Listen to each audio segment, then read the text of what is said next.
अस्सलामुअलैकुम वरहमतुल्लाहि वबरकातुहू। अऊज़ु बिल्लाहि मिनश शैतानिर रजीम। बिस्मिल्लाहिर रहमानिर रहीम। रब्बि इश्रह ली सदरी वयस्सिर ली अमरी वहलुल उक़दतम मिन लिसानी यफ़क़हू क़ौली। रब्बी ज़िदनी इल्मा। आज हम इंशाअल्लाह हदीस नंबर 15 का आगाज़ करेंगे। अल-ग़ीबतु अशद्दु मिनज़-ज़िना। अल-ग़ीबतु ग़ीबत, अशद्दु ज़्यादा सख्त गुनाह है, ज़्यादा बड़ा गुनाह है, मिनज़-ज़िना ज़िना के मुकाबले में। अब हम इसका मफ़हूम और तशरीह देख लेते हैं कि ग़ीबत ज़्यादा बड़ा गुनाह है ज़िना के मुकाबले में। ग़ीबत यानी कि किसी की पीठ पीछे बुराई करना, और ज़िना यानी कि दोनों, ग़ीबत भी और ज़िना भी दोनों कबीरा गुनाह हैं। लेकिन इस हदीस में ग़ीबत की शिद्दत को ज़िना पर फ़ोक़ियत दी गई है। तो देख लेते हैं कि माशरती तबाही का दायरा ज़िना कैसे है और ग़ीबत कैसे है। तो अगर ज़िना की बात करें तो ये बुनियादी तौर पर दो अफराद या इनके अहले खाना के दरमियान एक पोशीदा गुनाह होता है। इसका बराह रास्त असर लोगों पर पड़ता है। ग़ीबत वो गुनाह है जो माशरे के ताने बाने को तबाह करने वाला है। इससे लोगों की इज़्ज़तें पामाल हो जाती हैं, बाहमी मोहब्बत, भाईचारा, एतमाद ख़त्म हो जाता है। इसके साथ साथ दुश्मनियाँ, कीने, फसाद फैलता है, यानी कि पूरा माशरा इस इंतशार के शिकार में आ जाता है। तो हम अगर देखें कि कुरान मजीद इस हवाले से क्या कहता है, यानी कुरान मजीद में हमारे लिए इसके बारे में क्या हुक्म है ग़ीबत के बारे में। तो सूरत हुजूरात की आयत नंबर 12 है, जिसका तर्जुमा यूँ है, और तुम में से कोई किसी की ग़ीबत ना करे, और तुम में से कोई किसी की ग़ीबत ना करे। क्या तुम में से कोई ये पसंद करेगा कि अपने मुर्दा भाई का गोश्त खाए? तो तुम, यानी यहाँ पे यही बात हो रही है कि ग़ीबत मत करो एक दूसरे की, और इसको मुतरादफ करार दिया गया है मुर्दा भाई के गोश्त के। तुम तो इससे गिन खाते हो, यानी कि तुम्हें तो इस चीज़ से गिन आती है कि कोई स्मेल वाली चीज़ नहीं खा सकते हो। कोई अगर हम किसी गोश्त की बात करें, यानी मुर्गी की बात करें, या हम बीफ या मटन की बात करें, तो वो हम ना कच्चा नहीं खा सकते। हमें ये होता है कि इसमें से स्मेल आती है, अच्छे से उसको फ्राई करेंगे, भूनेंगे, फिर खाएंगे। तो ऐसा ही है कि एक मुर्दा चीज़, जो चीज़ काफ़ी देर से पड़ी है, उसमें से स्मेल आ रही है, तो क्या तुम ये खाना चाहोगे? और ख़ास तौर पे वो भी अपने मुर्दा भाई का? नहीं ना। तो ये इसमें बताया गया है कि तुम तो इससे गिन खाते हो। अल्लाह से डरो, बेशक अल्लाह ताला बहुत तौबा कबूल फरमाने वाला, बड़ा मेहरबान है। ठीक है, यहाँ ग़ीबत को अपने मुर्दा भाई का गोश्त खाने जैसा घिनौना अमल करार दिया गया है। ठीक है, और गुनाह की आसानी और फैलाव जो है, दोनों से, ज़िना से भी और ग़ीबत से भी, दोनों में माशरे में बदअमनी पैदा हो जाती है। अब देख लेते हैं कि ज़िना जो है, इसके लिए मौका, जगह, शराइत और जुर्अत दरकार होती है। हर कोई आसानी से इस गुनाह को सरअंजाम नहीं देता। लेकिन जो ग़ीबत है, ये इंतहाई आसान, आम और फैलने वाला गुनाह है। ज़ुबान का एक पलक झपकने जितना हरकत करना और ग़ीबत हो जाती है। महफ़िल, गपशप, फ़ोन कॉल, सोशल मीडिया, हर जगह ये इम्कान मौजूद होते हैं।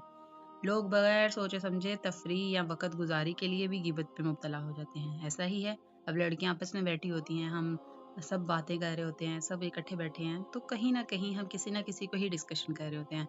वहाँ पे हम थोड़े होते हैं, लेकिन दूसरे लोग हमारी गुफ्तगू का हिस्सा ज़्यादा बन जाते हैं। तो इसी तरह अगर हम हदीस के हवाले से देखें कि हज़रत अबू हुरैरा रज़ी अल्लाह तआला अन्हु से रिवायत है कि रसूलुल्लाह सल्लल्लाहु अलैहि वसल्लम ने फरमाया, बंदा एक ऐसा बात बोल दे, यानी कलिमा बोल दे या बात बोल देता है, जिसमें वो कोई बुराई नहीं समझता। उसको ये लगता है कि ये बात ठीक है, इसमें कोई बुराई है ही नहीं, ये तो मैं उसके मुँह पे भी कहूँगी, ये तो सच्चाई है। तो ऐसा नहीं है। लेकिन इसकी वजह से वो जहन्नम में इस कदर दूर गिरेगा, जितना मशरिक और मगरिब के दरमियान फासला है। अस्तगफिरुल्लाह अल-अज़ीम। अल्लाह ताला हमें इस कबीरा गुनाह से माफ़ फरमाए और आइंदा हमें तौफीक दे कि हम किसी की भी ग़ीबत ना करें। ये हदीस ज़ुबान से निकलने वाले अल्फाज, जिनमें ग़ीबत भी शामिल है, कि ख़तरे और संगीनी को ज़ाहिर करती है। जो अभी मैंने आपको बताई है हज़रत अबू हुरैरा से जो रवायत है, कि यानी जहन्नम में वहाँ उस दर्जे पे उसका घर होगा, उस जगह पे इसको डाल दिया जाएगा, जिसका जो है फासला मशरिक और मगरिब के दरमियान वाला होगा। और देख लेते हैं कि अगर तौबा और इस्लाह की दुश्वारी क्यों हमें ज़िना और ग़ीबत में महसूस होती है, कि توبہ کرنے والا اور گناہ چھوڑنے کے بعد اللہ تعالیٰ توبہ قبول فرماتے ہیں۔ زانی کا متاثرہ فرد اگر کوئی ہے، اس سے معافی مانگنا ممکن ہو تو کر لیا جائے۔ اسی طرح غیبت کی بات کیجیے، توبہ کے لیے دو مشکل شرائط ہیں۔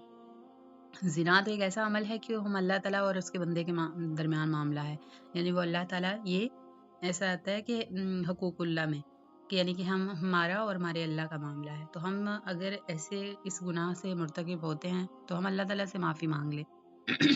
لیکن اسی کے برعکس اگر ہم دیکھیں غیبت، تو غیبت نہ صرف اللہ تعالیٰ اور بندے کا معاملہ نہیں، اس میں جس بندے کی غیبت کی جا رہی ہوتی ہے وہ بھی شامل ہو جاتا ہے، یعنی کہ ایک تو یہ کہ اللہ تعالیٰ سے توبہ کی جائے، دوسرا جس کی غیبت کی گئی ہوتی ہے اس سے معافی مانگنا بھی ضروری ہوتا ہے۔ اور اس کے علاوہ ہم دیکھ لیتے ہیں کہ اور احادیث مبارکہ میں کیا فرمایا گیا ہے اس حدیث کے حوالے سے۔ حضرت ابو ہریرہ رضی اللہ تعالیٰ عنہ سے روایت ہے کہ نبی کریم صلی اللہ علیہ وآلہ وسلم نے فرمایا، جس شخص نے اپنے بھائی کی عزت یا کسی چیز میں زیادتی کی ہو تو آج ہی اس سے معاف کروا لے، اس سے پہلے کہ قیامت کے دن نہ دینار ہوں گے نہ درہم ہوں گے، یعنی دنیا کا معاوضہ کام نہ آئے گا۔